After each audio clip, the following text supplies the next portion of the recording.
Meus irmãos, boa noite. Grande satisfação de nós nos encontrarmos aqui, primeiro domingo do mês, como a gente sempre faz, de costume, para louvar a Deus, para prestar um culto ao Senhor e também para celebrarmos a ceia do Senhor. Não sei como é que foi sua semana, eu não sei como é que você está diante das últimas notícias, mas eu quero convidá-lo neste momento a nós mergulharmos nas Escrituras, na narrativa do Evangelho, que Deus possa nos levar a enxergar as coisas como Ele enxerga, e que isso tudo possa nos impactar de tal maneira que todas as adversidades da vida, elas de fato possam parecer pequenas como são. Como diz as Escrituras, elas são apenas leves e momentâneas comparadas ao peso de glória que está reservado para nós, que nós possamos vislumbrar as coisas nessa perspectiva. Nós vamos dar continuidade à exposição do Evangelho de Mateus, como temos feito, e hoje nós vamos encerrar o capítulo 16, dos versos 24 a 28. E eu convido você a abrir sua Bíblia em Mateus, capítulo 16, verso 24 a 28. Nós vamos fazer a leitura e depois eu quero fazer um breve resumo do capítulo 16, para que a gente possa, assim, lembrar das coisas e fazer a conclusão. Entendendo que o autor bíblico ele vem em uma construção de uma ideia a nos apresentar. Versos 24 a 28.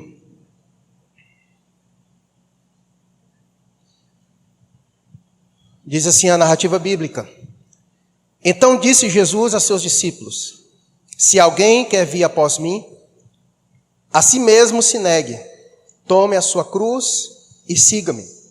Porquanto quem quiser salvar a sua vida, perdê-la-á. E quem perder a vida por minha causa, achá-la. Pois que aproveitará o homem se ganhar o mundo inteiro e perder a sua alma? Ou que dará o homem em troca da sua alma? Porque o Filho do Homem há de vir na glória de seu Pai, com os seus anjos, e então retribuirá a cada um conforme as suas obras. Em verdade vos digo que alguns há dos que aqui se encontram, que de maneira nenhuma passarão pela morte, até que vejam vir o Filho do Homem no seu reino. Vamos orar e pedir ao Senhor que nos conduza nesse maravilhoso e precioso texto. Querido Deus, é com muita reverência que nós nos achegamos ao Senhor por meio da oração, mais uma vez. Reconhecendo, ó Deus, que o pecado nos afetou por completo. Ele desfigurou, ó Deus, a imagem criada, boa e perfeita, que o Senhor nos fez no ato da criação. Nós te agradecemos porque a centelha do divino em nós, do teu Espírito Santo, dia após dia tem nos regenerado a imagem de Jesus. Mas reconhecemos, ó Deus, nossa ainda incapacidade de compreender as coisas espirituais, se não for por tua iluminação. Por isso, ó Deus, ilumina-nos nesta noite, nos ajudando a compreender as verdades do Senhor, que muitas vezes chegam a nós contrário às nossas próprias pressuposições. Que a nossa mente seja subjugada à verdade do Senhor. Que o Senhor nos ensine nesta noite a acolher tua palavra com mansidão. Deus, e que como temos dito e repetido tantas vezes, que aprendamos hoje o que significa fazer a tua vontade. Ajuda-nos, ó Deus. Abençoe todos quanto também nos acompanham pela internet neste momento. Que o teu Espírito possa trabalhar em seus corações também. Nos ajude, ó Deus, não nos permita perder o nosso pensamento em outras coisas, a não ser, ó Deus, estarmos atentos a tudo quanto o Senhor deseja nos instruir nesta noite. Opera poderosamente em nosso meio. Assim nós oramos ao Senhor, no nome de Cristo Jesus. Amém.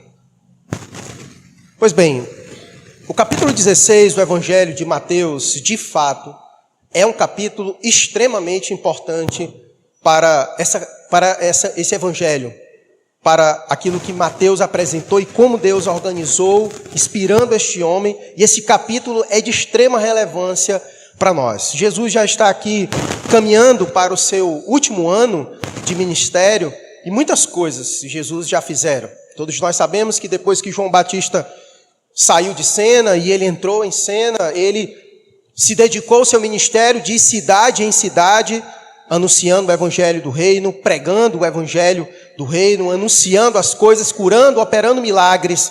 Jesus fez isso. E seu ministério teve tempo de 3 anos aqui conosco. E nós vimos o quanto tem sido difícil para Jesus. O quanto tem sido difícil para Jesus. Não foi fácil cumprir a vontade do Pai. Não foi fácil para Jesus realizar o seu ministério. Jesus teve muitas adversidades. E nós poderíamos aqui citar várias, mas eu quero citar um em específico, que é o contexto do capítulo 16, que é a relutância dos líderes religiosos daquela época. Em especial, 2 grupos que se destacam, que acompanham Jesus para acusá-lo: os fariseus e os saduceus. Eles não eram unidos em hipótese alguma, mas eles encontraram um inimigo comum: Jesus. E então, o inimigo se juntou, as tropas inimigos se uniram para pelejar contra o Senhor Jesus. Os fariseus e saduceus. É como se juntasse torcedor do Fortaleza e do Ceará para assistir o jogo junto. Foi mais ou menos isso que aconteceu nesse contexto. Os fariseus eram aqueles que eram os líderes das sinagogas. E os saduceus eram os líderes do templo, de todo o sistema sacerdotal. E eles então já tem um tempo que eles estão procurando alguma coisa para tentar Jesus. Na verdade, nós já vimos que essa cúpula, eles querem, na verdade, matar Jesus. O Evangelho de Mateus já nos deu essa precisão, de que eles tentaram pegar Jesus de diversas maneiras nas palavras, mas como não conseguem, o ódio só cresce em seus corações e eles querem matar Jesus. E o capítulo 16 começa então com esse grupo chegando a Jesus para tentar Jesus. E nós bem sabemos que quem tenta é o maligno. E esse grupo chega para tentar Jesus. E Jesus vai dizer que, na verdade, essa geração é uma geração má e adúltera. E por isso que eles tentam ao Senhor em muitos aspectos. E Jesus aproveita esse embate com esse grupo para alertar os seus discípulos. E no verso 6, Jesus dá um alerta para ele e diz: olha, acautelai-vos, cuidado. Cuidado com o fermento dos fariseus e dos saduceus. E no verso 12 ele vai dizer o que significa esse fermento dos fariseus e dos saduceus. E nós aprendemos que esse fermento que Jesus diz, cuidado com o fermento deles, é a doutrina, aquilo que eles ensinam. Os fariseus, nós podemos dizer que são os legalistas, aqueles que adicionam coisas ao Evangelho. E os saduceus já são conhecidos como os liberais, aqueles que subtraem ao Evangelho. De tal maneira que aquilo que eles faziam distorciam a imagem do Evangelho. Por isso que Jesus, naquele momento, depois que ele deu a advertência aos seus discípulos, ele disse: o que as pessoas dizem ao meu respeito? Jesus levanta essa questão para que os discípulos percebessem o quanto as pessoas estavam equivocadas acerca de Cristo. Porque o ensino dos fariseus e dos saduceus fazem isso. Alteram a imagem do Evangelho. E muitos disseram: é Elias, é João Batista, é Jeremias, ou qualquer outro profeta. E nós aprendemos que Jesus, na verdade, não estava muito interessado em saber o que as pessoas diziam a seu respeito, porque Jesus não sofre daquele sentimento de que, o que as pessoas estão pensando ao meu respeito. Não, Jesus não é muito preocupado com isso, porque ele sabe o que o mundo pensa ao seu respeito. Mas o fato é que ele direciona depois essa pergunta aos seus discípulos: mas e vós? Quem vocês dizem? O que eu sou para vocês? Essa pergunta, de fato, é a que é mais importante. E diante daquele cenário, nós vemos que Deus traz uma revelação maravilhosa a Pedro, falando sobre o que é o Evangelho. E o verso 16 é um verso muito importante para todo o Evangelho, onde é dito: tu és o Cristo, o Filho do Deus vivo. Ou seja, tu és o rei prometido, o rei davídico, que estava para vir para salvar o povo dos seus pecados. Você é o Filho de Deus, a segunda pessoa da Trindade, aquele que estava para vir, o rei enviado para nos salvar. Pronto. Essa é a declaração que é dada aos discípulos. Isso é o Evangelho. Esse é o conceito do Evangelho. Cristo é o Evangelho. Cristo é o rei que estava para vir para salvar as pessoas. E não somente ele apresenta-se às pessoas, mas ele também apresenta a sua obra. O que esse rei veio fazer? O que esse rei veio fazer? e ele vai dizer no verso 21 que esse rei veio para ser morto e para ressuscitar ao terceiro dia. E depois que ele dá essa declaração de que ele é o rei prometido que estava por vir e que veio para morrer e ressuscitar ao terceiro dia, nós vimos como foi a reação dos discípulos, lembra? A reação de Pedro. Como assim, Senhor? Tem compaixão de ti. Isso jamais pode te acontecer. E nós vimos como Jesus deu uma resposta dura para ele. E Jesus disse: arreda, Satanás, você não cogita das coisas de Deus, mas sim das coisas dos homens. E nós vimos por que Jesus foi tão duro com Pedro diante daquilo. Porque o que estava em jogo, nada mais, nada menos, era que a salvação de todos nós. Porque Jesus nasceu para morrer. Ele veio exatamente para morrer. Segundo todas as profecias bíblicas, ele tinha que morrer, tinha que ser colocado sobre ele todas as nossas iniquidades. Ele nasceu exatamente para isso. Mas seus discípulos, naquele momento, não compreenderam. Ficaram chocados com o que Jesus revelara para eles. Eu sou o Cristo, de fato, e vocês estão certos. E você só disse isso porque foi meu Pai que te revelou. Eu sou o enviado, o Messias, o ungido de Deus, o rei que veio para salvar o povo dos seus pecados. E eu vim para morrer e ressuscitar ao terceiro dia. E isso chocou a muitos, não somente seus discípulos, mas ainda choca. Paulo vai dizer na sua carta aos Coríntios que essa mensagem é loucura para os gentios, é escândalo para os judeus, mas é o poder de Deus para a salvação dos que creem. E continua sendo. Nós somos salvos pela loucura da pregação. E a pregação é essa: que Cristo morreu e ressuscitou ao terceiro dia. E então o texto segue o seu curso natural. Porque Jesus apresentou-se. Ele disse sobre o que ele veio fazer. E agora, a partir do verso 24 em diante, o que esse evangelho pede de nós? Ele apresentou o evangelho. O que é o evangelho? É Cristo, o rei prometido, que via para salvar o povo dos seus pecados. E o que ele veio fazer, a sua obra? Ele veio morrer e veio ressuscitar. E o que isso tem a ver comigo? É o verso 24. Coloca aí na tela para nós. Depois que ele se apresentou, então ele diz: alguém quer me seguir? Quem eu sou? Eu sou o rei. Eu sou o ungido, o Messias. Aquele que veio para salvar e vim para morrer e ressuscitar ao terceiro dia. Se alguém, então, quer vir após mim, a si mesmo se negue, tome a sua cruz e siga-me. Ora, reflita comigo. Quando Jesus disse que convinha, que era necessário que ele fosse a Jerusalém para morrer, para padecer muitas aflições, Pedro se angustiou e teve toda aquela reação. Agora você imagina Jesus direcionando isso para eles.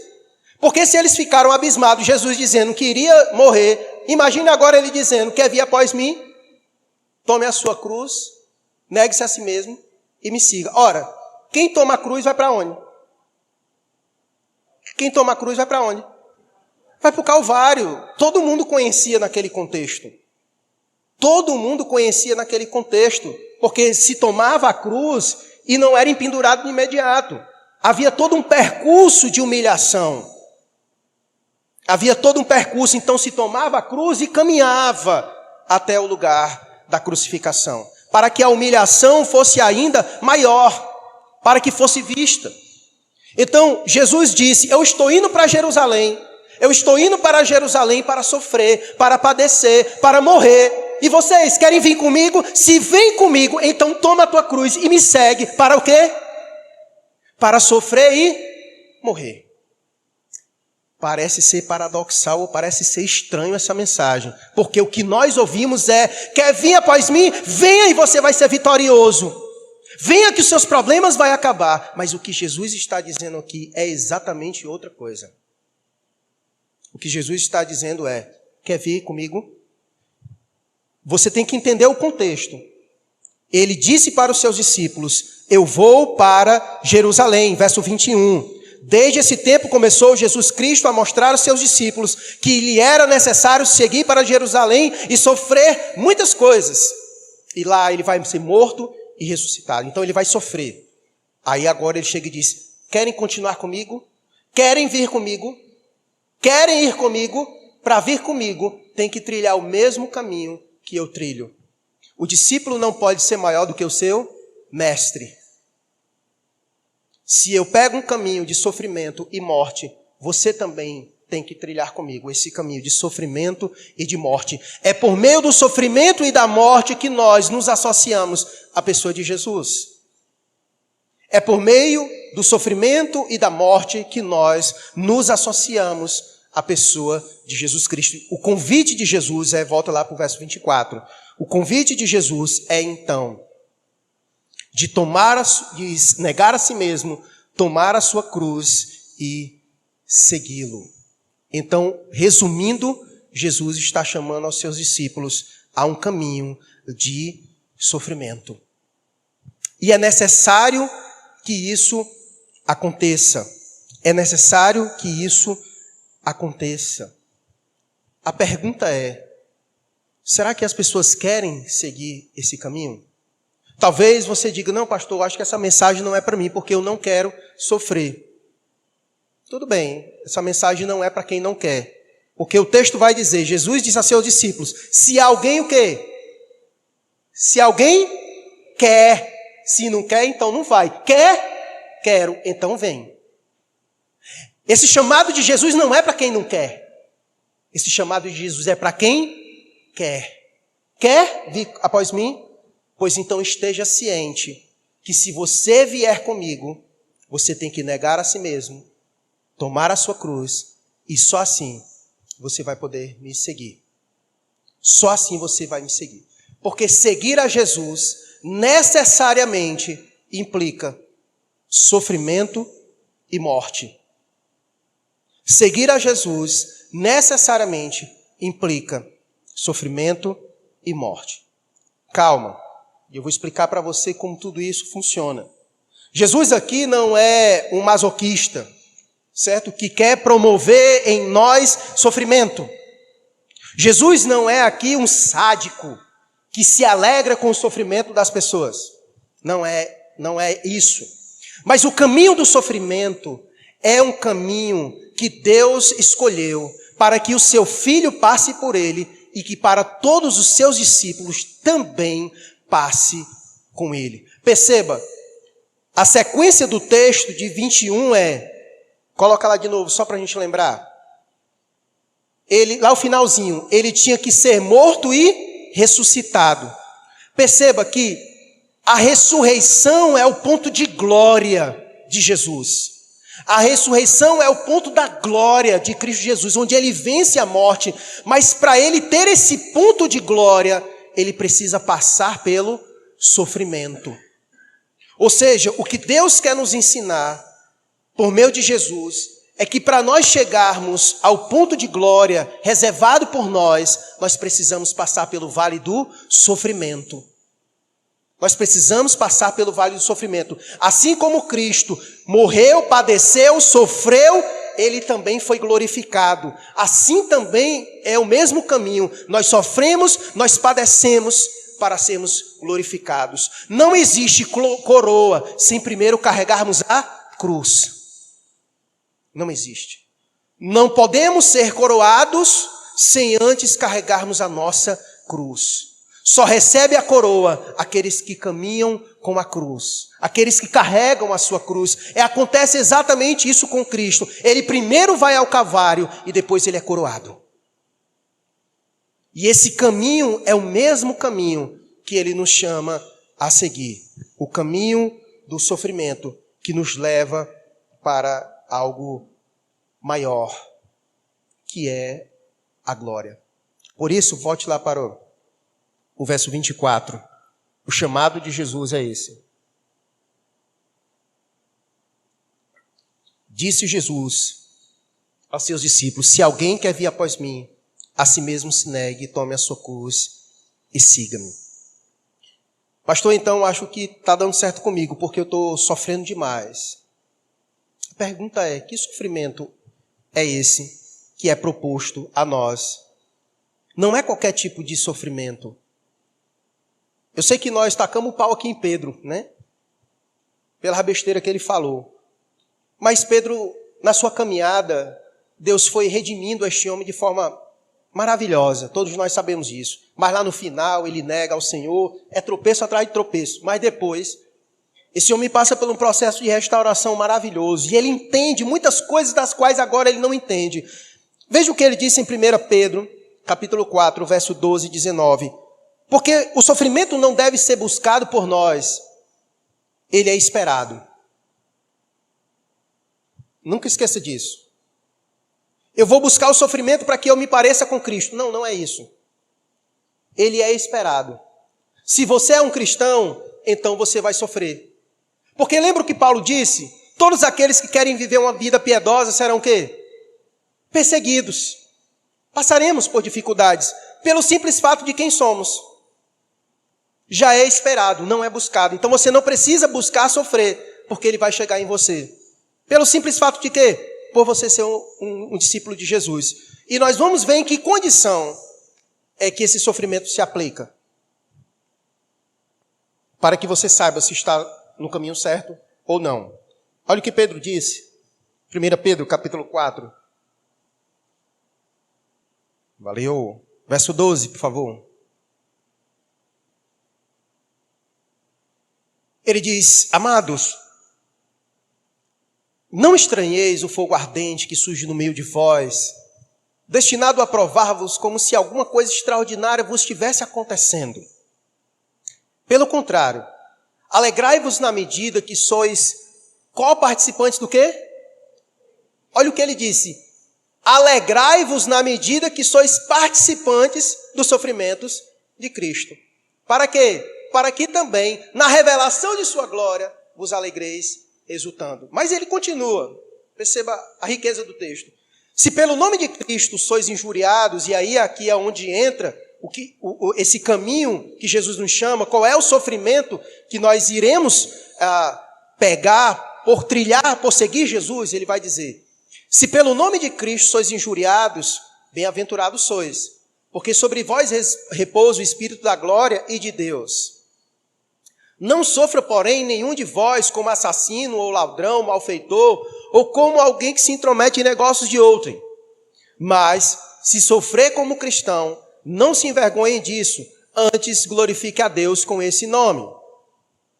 Porque a ocasião de começar o juízo pela casa de Deus é chegada. Ora, se primeiro vem por nós, qual será o fim daqueles que não obedecem ao Evangelho de Deus? Pode passar. E se é com dificuldade que o justo é salvo, onde vai comparecer o ímpio? Sim, o pecador. Bota o 19. Por isso também, aqui é onde eu quero que você foque. Por isso também, os que sofrem segundo o quê? A vontade de Deus. É aqui que é o cerne da questão. Aqui é onde está o cerne da questão. Perceba, Jesus estava com seus discípulos, deixa esse texto aí. Jesus estava com seus discípulos e ele disse que ia para Jerusalém. E lá iria acontecer o que com ele? O que foi que ele disse mesmo? Ele disse: eu vou para Jerusalém, é necessário que eu vá para lá, padecer muitas coisas, e ele vai ser morto. Ou seja, eu estou indo para sofrer, certo? A pergunta é: Jesus está indo para lá, é segundo a vontade de quem? Porque ele nasceu para morrer. Então Jesus era necessário ir para Jerusalém, porque esse caminho era o caminho segundo a vontade do Pai. Muito embora em alguns momentos ele mesmo sentiu o peso desse caminho. Quando no Getsemane ele disse: Pai, se possível, passa de mim essa vontade, contudo seja feita a vontade de quem?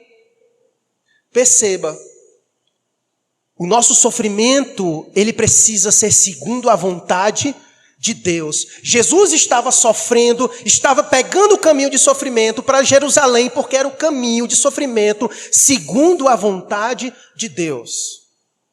E aí talvez você possa perguntar: mas Deus quer o meu sofrimento? Quer. Se for um sofrimento segundo a sua vontade, ele se deleita nisso. Ele se deleita nisso, porque o sofrimento que Deus produz em nossa vida é um sofrimento que edifica as nossas vidas. O autor de Hebreus vai dizer que o Pai, ele aperfeiçoou seu filho por meio do sofrimento. E é exatamente o mesmo caminho que Deus também pega para aperfeiçoar todos os seus filhos. Se nós sofremos por causa de Cristo, segundo a vontade de Deus, então esse é o caminho certo para nós. Por isso, pode voltar lá para o texto lá, no verso 24, para a gente meditar nele de novo. Travou aí? Beleza, mas os irmãos estão com a Bíblia aberta, né? Verso 24. Então disse Jesus a seus discípulos: se alguém quer vir após mim, a si mesmo se negue, tome a sua cruz e me siga. Deixa eu perguntar para você, o que é tomar a cruz? O que é a cruz? Eu faço essa pergunta porque eu já ouvi cada coisa, né? Já ouvi gente dizendo: está vendo esse menino? É a minha cruz. Ele disse que o filho dele é a cruz. Ou então ele diz que o trabalho dele é a cruz. Ou ele diz que alguma pessoa que implica com ele é a cruz dele. O que é a cruz? Você tem que ir para o texto. É o texto quem vai nos responder essa pergunta. Não é nossas pressuposições do que pode ser a cruz. E não faça isso, por favor. Não bote ninguém para ser a cruz. Os nossos filhos não são a nossa cruz. Na verdade, o que a Bíblia diz dos nossos filhos? Os filhos são herança do Senhor. Não pode ser cruz. Não pode ser cruz. Certo? Por mais trabalhosos que eles sejam. Mas não é cruz. Certo? Não é cruz. O texto vai nos responder então, o que é a cruz? O que é a cruz? Verso 24. Se alguém quer vir após mim, a si mesmo se negue, tome a sua cruz e siga-me. A resposta está no próprio verso 4. Tomar a cruz é negar a si mesmo. Tomar a cruz é negar a si mesmo. Você tem que matar a si mesmo. O que significa o batismo? O que significa o batismo? Quando você é mergulhado, ali acontece o quê? Você morre. Mata. Mata a sua natureza. Mata você. Mata. É exatamente isso. Negar a si mesmo é matar a sua própria vontade. Então, o que significa tomar a cruz? Negar a si mesmo. A pergunta é, dói? Dói ou não dói? Esse é o caminho do sofrimento. Fazer a vontade de Deus dói ou não dói? Esse é o sofrimento. É esse o sofrimento que é proposto a nós nesse verso 24. Jesus nos chama a pegar um caminho de obediência a Deus, fazendo a vontade do Pai. De que maneira? Negando a si mesmo. Negando a si mesmo. Porque negar a si mesmo dói e dói muito. Não dói pouco não, dói muito. Principalmente se aquilo que nós negamos é algo que desejamos muito. Aí é que dói mesmo. Aí é que dói mesmo. Então, tomar a cruz significa negar a si mesmo. Negar a si mesmo. O Evangelho é isso. É um convite à renúncia. A renunciar a si mesmo para poder seguir ao Senhor. Por isso que o verso 24 ainda não funcionou não, né? Ele diz, se alguém quer. Isso precisa ser pregado para as pessoas. As pessoas não podem ser enganadas do convite. Porque o convite de Jesus é, você quer? Então esteja ciente do que você quer. Você quer isso, certo? E nesse querer isso, implica exatamente isso. Implica em quê? Em negar a si mesmo, em obediência à vontade do Pai, e isso vai doer muito. Esse é um caminho de sofrimento. Esse é um caminho de sofrimento. As pessoas precisam ser instruídas quanto a isso. Elas precisam estar cientes. É aquilo que é dito, não aqui no Evangelho de Mateus, mas no Evangelho de Lucas. Coloquem para nós, que bom que voltou. Lucas capítulo 14, a partir do verso 25. Que vai nos dar mais luz sobre isso. De que nós precisamos avaliar em seguir a Jesus? Olha o que diz o texto. Olha o que diz o texto, a partir do verso 25. Grandes multidões o acompanhavam. E ele, voltando-se, lhes disse: se alguém vem a mim e não aborrece seu pai, sua mãe, mulher e filhos, irmãos e irmãs, e ainda sua própria vida, não pode ser meu discípulo. E ele continua: e qualquer que não tomar a sua cruz e vier após mim, não pode ser meu discípulo. Pois qual de vós pretende construir uma torre, não se assenta primeiro para calcular a despesa e verificar se tem os meios para concluir? Olha olha a reflexão que ele está gerando naquelas pessoas. É a mesma coisa você. Pastor, eu quero construir, eu quero fazer uma reforma lá em casa. Beleza, primeiro se senta, vê quanto é que você vai gastar, analise sua questão financeira e veja se você pode fazer. Se você não pode, você então não faz. O que Jesus está dizendo é isso: quer me seguir? Está ciente das considerações? Pense sobre isso, porque quem é que pretende construir uma torre e não se assenta primeiro para calcular a despesa?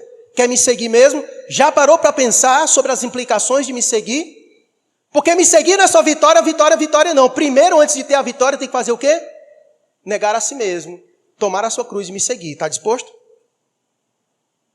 É essa a reflexão que Jesus quer gerar nos seus discípulos. E aqui no texto ele vai usar outros exemplos, mas eu quero só ver o verso 33. Bota o verso 33, que ele finaliza arrepiando, dizendo assim, verso 33, daí mesmo, do Lucas capítulo 14.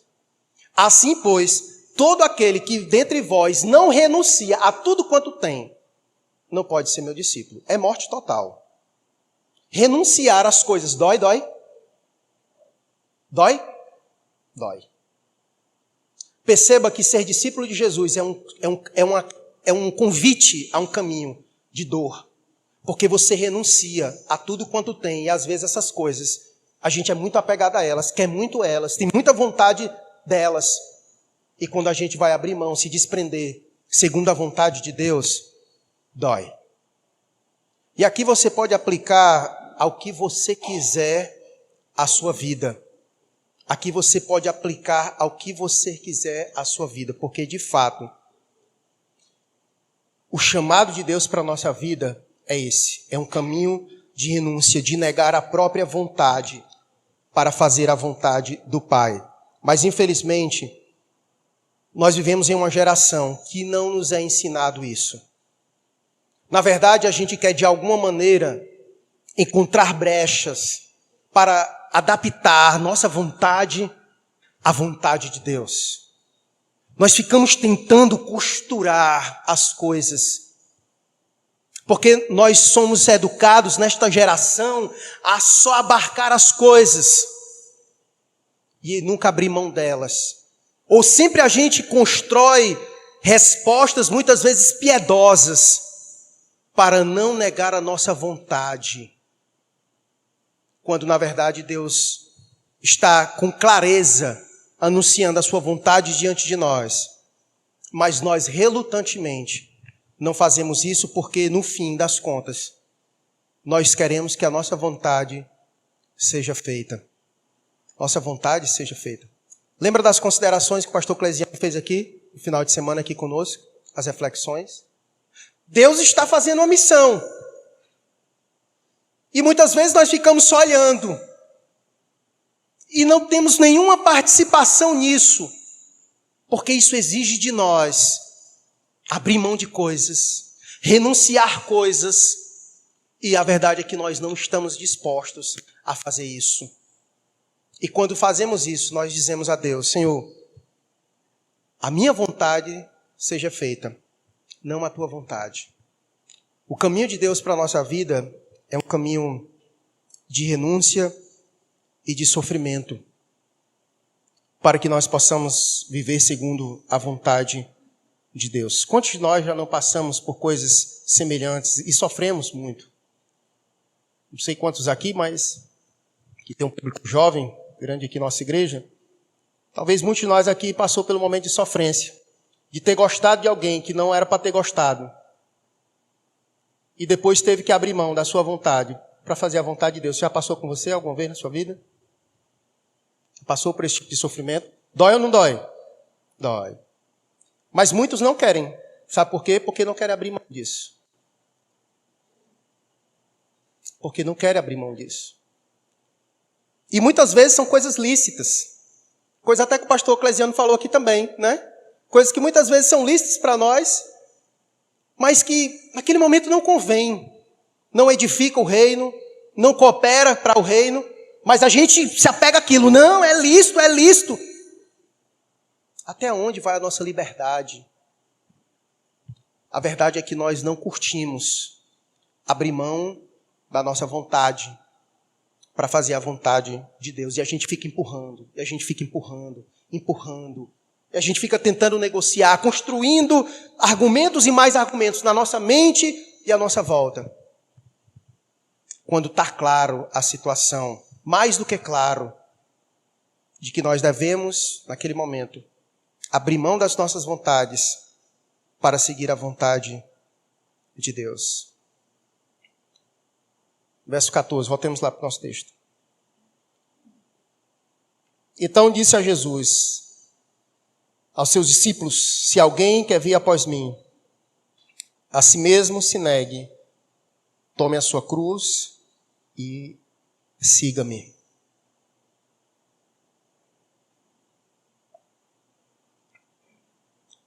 Não é possível nós nos apropriarmos dos benefícios da glória de Cristo sem antes nos associarmos com Ele em sua morte. Antes de nós sermos coroados, nós precisamos carregar a nossa cruz. Quem o segue até a morte serão aqueles que também o acompanharão em sua ressurreição. Por isso que Cristo diz aos seus discípulos, é necessário que eu vá a Jerusalém para morrer, e depois que eu morrer, é que eu vou ser ressuscitado. Talvez você esteja aí nas suas considerações, na sua mente. Que benefícios eu terei então de negar a mim mesmo? Quais são os benefícios, quais são os estímulos que esse texto me dá para que eu renuncie a mim mesmo, para que eu trilhe esse caminho de sofrimento em fazer a vontade do Pai? Aqui, um detalhe, tá? Eu queria fechar esse parênteses para não deixar isso aqui aberto. Fazer a vontade de Deus nem sempre é doloroso, tá? Fazer a vontade de Deus nem sempre é doloroso. Eu espero que na maioria das vezes você tenha prazer, gozo em fazer a vontade de Deus, se alegre com isso. Mas é um fato, às vezes fazer a vontade de Deus vai matar a nossa carne. Eu vou ter que dizer não a mim mesmo. Quer ver um exemplo prático? Quando alguém lhe xinga, o que é que você tem vontade de fazer? Seja sincero com você mesmo. O que é que você tem vontade de fazer? Você de imediato tem a vontade de dar a outra face? Tem? Dificilmente tem. Seu desejo é ali, a sua vontade é você retribuir, pagar o mal com o mal. Mas naquele momento em que você não opta em pagar o mal com o mal e pagar o mal com o bem, você está negando a si mesmo, negando a sua vontade para fazer a vontade de Deus. Que a vontade de Deus nos ensina a pagar o mal com o bem. Isso é fácil? É doloroso? Quando alguém fere você, o seu desejo é ferir ele também. Mas a Bíblia diz que eu devo negar a mim mesmo e fazer a vontade de Deus. E a vontade de Deus é que eu perdoe aqueles que me ofendem. Sim ou não? E perdoar, dói ou não dói? E eu devo perdoar aquele que me fere quantas vezes no dia? E vai doer todas as vezes? Vendo como fazer a vontade de Deus dói? Vendo como fazer a vontade de Deus dói? Dói. Fazer a vontade de Deus dói. Por que dói? Por que dói? Porque mata a nossa carne. Mata a nossa natureza. Faz aquilo que não é para a gente fazer. Aquilo que minha carne quer é o que Deus muitas vezes quer diferente. Por isso que vai haver conflito. E isso vai doer. De dizer não para mim mesmo e dizer sim para Deus. E dizer sim para Deus. E a vida cristã se resume nisso. Em dizer não para mim mesmo e sim para Deus. Não para mim mesmo e sim para Deus. Porque no fim, só tem uma vontade que presta. Qual é a vontade? Qual é a vontade que é boa, perfeita e agradável? É a sua? É só dele que é boa. Porque a Bíblia diz isso. É a vontade dele que é boa, perfeita e agradável. E vale a pena se submeter a essa vontade. Vale a pena. Por mais que seja doloroso, mas nos transforma. Nos transforma. Vamos dar continuidade ao texto. Verso 25 e 26. Porquanto quem quiser salvar a sua vida, perdê-la-á. E quem perder a vida por minha causa, achá-la. Coloca uma outra versão aí para nós, coloca a NVT. Eu acho que vai ficar mais claro para os irmãos. NVT, né? Verso 25. Se tentar se apegar à sua vida, a perderá. Mas se abrir mão de sua vida, por minha causa, a encontrará. Verso 26. Que vantagem há em ganhar o mundo inteiro, mas perder a vida? E o que daria o homem em troca de sua vida? Jesus agora quer fazer uma reflexão aos discípulos. Lembre-se que as perguntas, elas têm essa finalidade de gerar em nós reflexão. Quando você lança uma pergunta, a pessoa fica refletindo sobre a pergunta que é feita. E a pergunta colocada é exatamente isso, para gerar reflexão no que é dito no verso 24. Porque depois dele chamar os seus discípulos a isso, você pode ficar se perguntando, tudo bem, fazer a vontade de Deus já é um fundamento maravilhoso, precioso, para que eu possa dizer não para mim e sim para Ele. Mas o Senhor vai mais a fundo. Ele nos traz outros fundamentos que nos ajuda a ancorar ainda mais essa verdade e a gente se assegurar a ela para seguir esse caminho. Para seguir esse caminho. O verso 25 e 26, Jesus quer ensinar os seus discípulos sobre a realidade dos fatos. Ele quer mostrar valores nisso que está sendo pedido. Jesus quer mostrar valores naquilo que está sendo pedido. Ele está dizendo, olha, se você tentar ganhar a sua vida, e aqui usando a ilustração do verso 24, a ideia é, se você quer viver essa vida para si mesmo, é isso que ele quer dizer, né? Você vai perder. Se você viver essa vida fazendo a sua vontade, agradando a ela, fazendo tudo que ela quer fazer, você vai perder. No fim, é um paradoxo. Você procura ter ela, mas no fim você perde. Mas quem perde é a vida, a sua vontade, por minha causa, para fazer a minha vontade, é aí que você está achando, na verdade. Essa é a verdadeira vida. A vida verdadeira não é uma vida que é vivida para si mesmo. A verdadeira vida é uma vida que é vivida para fazer a vontade de Deus. Aqui, parafraseando para você entender o que Jesus está querendo dizer, é exatamente isso. Aquele que procura viver essa vida para si mesmo, para fazer as suas vontades, na verdade está perdendo a sua vida. E aqui é onde os descrentes não entendem a nossa vida. Porque para eles o nosso estilo de vida é uma perda de tempo. Na verdade, para eles, viver essa vida não é viver a vida. Porque viver a vida para eles é viver fazendo o que bem entende. Porque viver a vida para eles é fazer tudo aquilo que os seus olhos desejam, o seu coração deseja, sem restrições, gozando tudo que esse mundo pode lhes oferecer. Mas no final, Jesus vai dizer, quem vive assim, na verdade não acha a vida. Quem vive assim, no final, perde a vida. E o contraste é que quem perde aqui a sua vida, que abre mão, que renuncia de si aqui para viver uma vida segundo a vontade de Deus, na verdade, esse é que está encontrando a verdadeira vida. E ele quer fazer então um lapso temporal com as coisas. Ele quer mostrar a vida aqui com outra vida lá. Ele quer mostrar o contraste entre a vida terrena e a vida eterna. Por isso ele diz no verso 26, olha, que aproveita o homem ganhar o mundo inteiro e perder a sua alma. Que adianta ele gozar de tudo que os seus olhos desejam, tudo que ele almeja nessa vida, que adianta? Mas se no fim ele perde a sua vida, ele quer mostrar isso, esse contraste, que adianta o homem ter todos os prazeres que o mundo pode lhe oferecer, se no fim ele será condenado? Que adianta uma alegria transitória comparado a um sofrimento eterno? Se colocar em termos de balança, não há nem o que discutir. O grande problema que Jesus quer nos chamar é o fato dos nossos olhos e do nosso coração estar focado demais nas coisas do presente. É por isso que nós não contemplamos as coisas eternas. É por isso que nós não fazemos escolhas contemplando as coisas eternas. Nós tomamos decisões pautados com muita ênfase nas coisas do presente momento. Isso me dá alegria agora.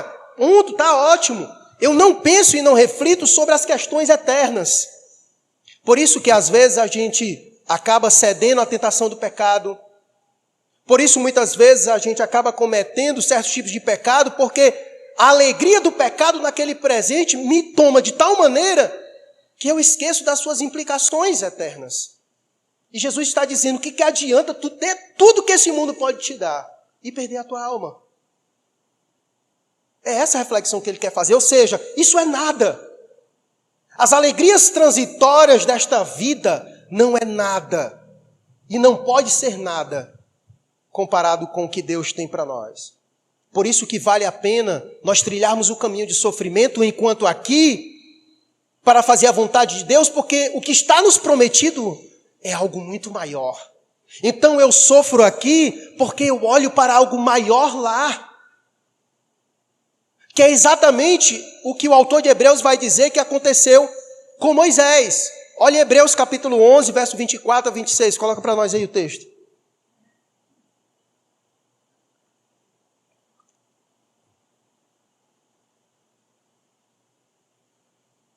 Olha o que diz o texto.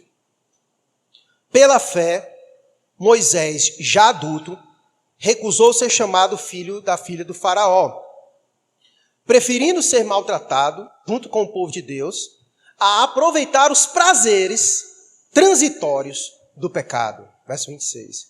Considerou melhor, perceba, sofrer por causa de quem?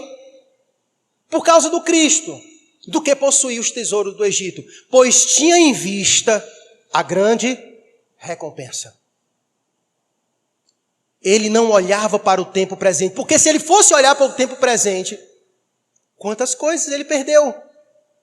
Quantas coisas ele perdeu? Mas por que ele perdeu? Porque ele contemplava algo maior lá na frente, pois ele tinha em vista a grande recompensa. E é esse caminho que nós devemos trilhar. De renunciar a nós mesmos, às nossas vontades, a muitas coisas que poderiam nos trazer prazeres transitórios, tendo em vista as recompensas que nós teremos do Senhor mais à frente. Muitos deles contemplaram. E aqui eu poderia citar vários outros. Paulo, por exemplo, em Filipenses capítulo 3, ele vai falar isso, que considerou todas as coisas que ele tinha como o quê? Como nada, como esterco, como coisas horríveis. Porque ele achou algo maior. Ele achou algo de muita grandeza. Algo muito mais sublime. E poderia citar vários exemplos aqui. Esses homens contemplavam coisas que estavam para além do tempo presente. Para além do tempo presente. Mas não somente isso. O texto continua nos encorajando a aqui trilhar esse caminho de obediência a Deus, de fazer a vontade a Deus, que muitas vezes nos conduz ao sofrimento, mas que tem recompensas para nós lá na frente. E com algo mais precioso ainda, verso 27. Volte lá para o texto.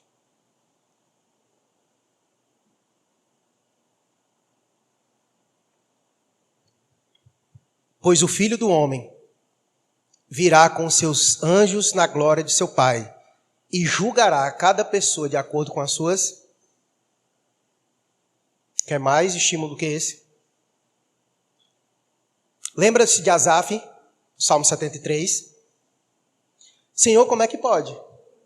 Eu sou fiel ao Senhor e como o pão que o diabo amassou, e eu olho para o lado e vejo os ímpios que não te temem só prosperando nessa vida, só prosperando. Não vale a pena servir ao Senhor. Foi esse o conflito de Asaf. Esse é o teu também? Já passou por isso alguma vez na sua vida? Mas Deus fez ele atinar, fez ele entender, fez ele compreender que muito embora a aparente prosperidade deles aqui está conduzindo eles como um terreno escorregadio, Deus está conduzindo eles em terreno escorregadio. No último dia, quando Jesus virá, ele vai julgar cada um segundo as suas vontades. Ou seja, aquele que viveu aqui matando sua vontade, carregando sua cruz para fazer a vontade de Deus, esses serão recebidos pelo Senhor. Esses serão recebidos pelo Senhor. E aqueles que viveram nesta vida, satisfazendo todos os prazeres da sua carne e da sua vontade, serão julgados, porque cada um será julgado, como diz o texto, ele julgará cada pessoa de acordo com as suas ações. Com as suas ações. Isso é um estímulo para nós perseverarmos nesse caminho de sofrimento, de negar a nossa vontade para fazer a vontade de Deus, porque no fim, quando Ele voltar para nos buscar, receberemos as recompensas do Senhor. Lembra dos galardões que está nos prometido em 1 Coríntios capítulo 3? Era exatamente isso que Moisés contemplava, as recompensas. Em outras traduções, lá o texto de Hebreus vai dizer galardão mesmo. O Senhor voltará para nós e vai retribuir cada um segundo as suas ações. Portanto, eu sei que nas nossas angústias, nos nossos sofrimentos, para sermos obedientes ao Senhor, nós sofremos. Nós sofremos. Matar a nossa carne é doloroso. Que você se apegue a esse estímulo de saber que Deus tem coisas muito maiores para nós e de que qualquer alegria que possa ser te oferecida aqui não se compara com o que o Senhor tem guardado para você. Que você se anime com a chegada do Senhor, quando Ele vier para nos buscar, que Ele julgar cada um de nós segundo as suas ações. Que maravilhoso será o Senhor falar coisas boas ao nosso respeito, pela nossa obediência, por seguirmos a sua vontade e não a nossa. Lembre da oração do Pai Nosso. Lembre de todas as coisas que são nos ensinadas nas Escrituras. Seja feita a vontade de Deus, de fato, em nossa vida. Para que a vontade de Deus seja feita em nossa vida, nós precisamos negar a nossa própria vontade. É impossível nós termos dois senhores. Deus não pode ser nosso Senhor se decidirmos ser Senhor de nossa própria vida. Nós não podemos servir a dois senhores ao mesmo tempo. Ou fazemos a vontade de Deus, ou fazemos a nossa vontade. Talvez a grande angústia da tua vida seja porque você ainda está relutando em fazer a vontade de Deus. Isso aí te acompanha já tem um bom tempo, porque você ainda não decidiu fazer a vontade de Deus. Está arranjando cada vez mais na sua vida coisas para não fazer a vontade de Deus. Está adiando, marcando data, mas não se dispõe a fazer a vontade de Deus. Porque no fundo, você quer que a sua vontade seja feita. Meus irmãos, nós oramos nesse período das eleições, oramos ou não oramos?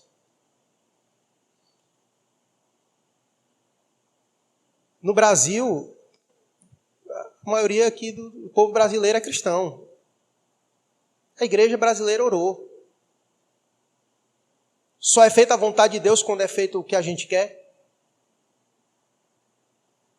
Ora, Deus está realizando uma missão. E se nessa missão tem tempos de dificuldades para nós no Brasil, nada vai mudar. Oramos e falamos, Senhor, seja feita a tua vontade. Que a gente viva isso. A vontade de Deus, por mais que ela seja boa, perfeita e agradável, nem sempre vai trazer alegrias em nossa carne. Pode ser que em alguns momentos traga sofrimento. A vontade de Deus para o seu filho trouxe sofrimento? E o verso 24 é a vontade de Deus para mim e para você. E nós vamos ler de novo e você vai responder. Se alguém quer vir após mim, a si mesmo se negue, tome a sua cruz e siga-me. Essa é a vontade de Deus para a sua vida. A pergunta é, Você vai sofrer seguindo esse caminho? Sim ou não? Então é certo dizer que a vontade de Deus para você traz sofrimento também. Traz sofrimento também, certo? Mas você não vai estar sozinho. Deus nos deu o Consolador para que Ele nos console em nossas aflições, em nossas angústias.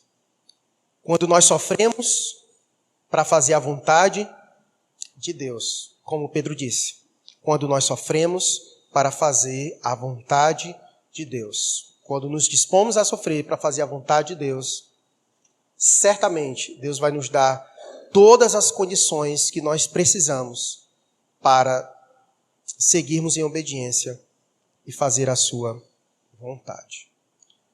Vamos concluir com o verso 28.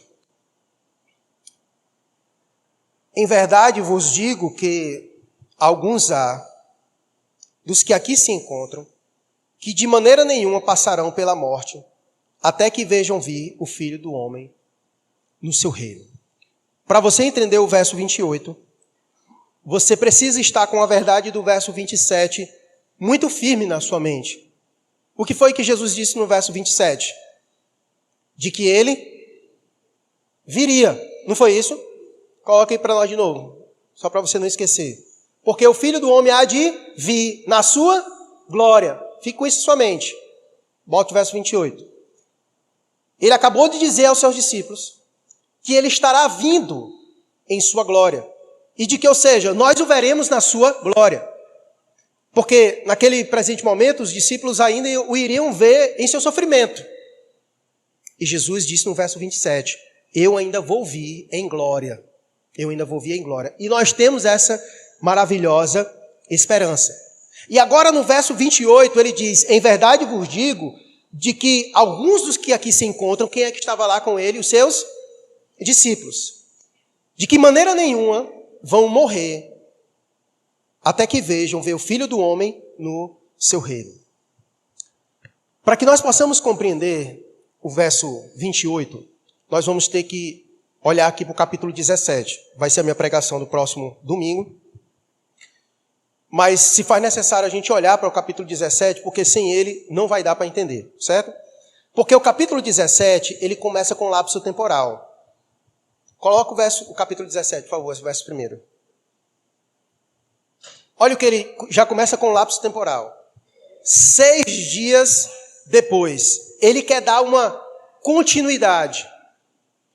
Ele falou algo para os seus discípulos.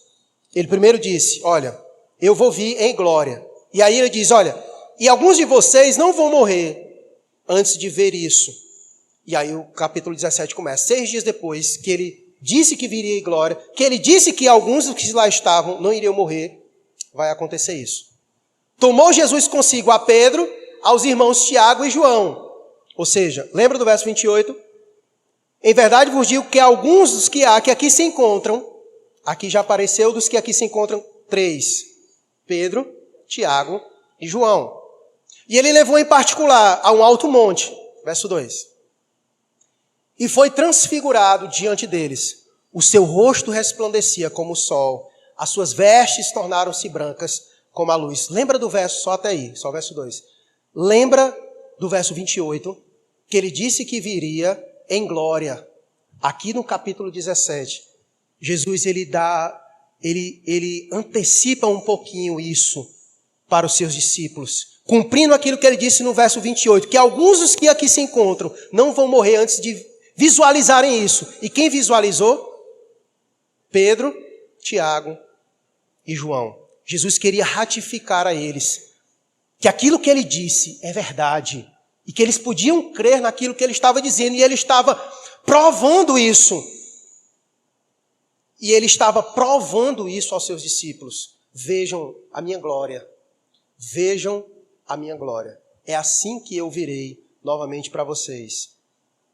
Isso serve mais uma vez como estímulo para os seus discípulos, de que vale a pena seguir essa vida, seguindo o Cristo da glória, porque ele virá em glória e vai retribuir cada um de nós, segundo as suas obras. Vale a pena dizer não a nós mesmos, para dizer sim ao Senhor. Esse é o chamado dele para a minha vida e para a sua vida. Não há caminho melhor.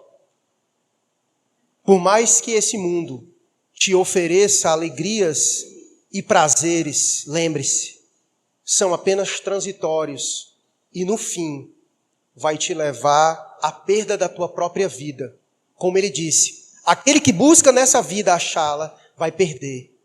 Mas aquele que nesta vida perde a vida por causa da vontade de Deus é que acha a vida. Que adianta nós ganharmos o mundo inteiro, ter tudo que esse mundo pode nos oferecer e perdermos a nossa alma? Portanto, segue nesse caminho. Segue negando a si mesmo, buscando fazer a vontade de Deus, porque só a vontade de Deus é boa, perfeita e agradável. Ore ao Senhor nesse momento. Eu sei que é difícil negar a nós mesmos. Eu sei que é difícil dizer não à nossa vontade. Eu sei que é difícil dizer não às paixões do nosso coração.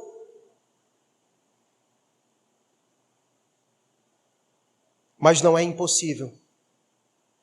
Ore a Deus e peça ao Senhor para dar disposição ao teu coração para fazer a vontade de Deus.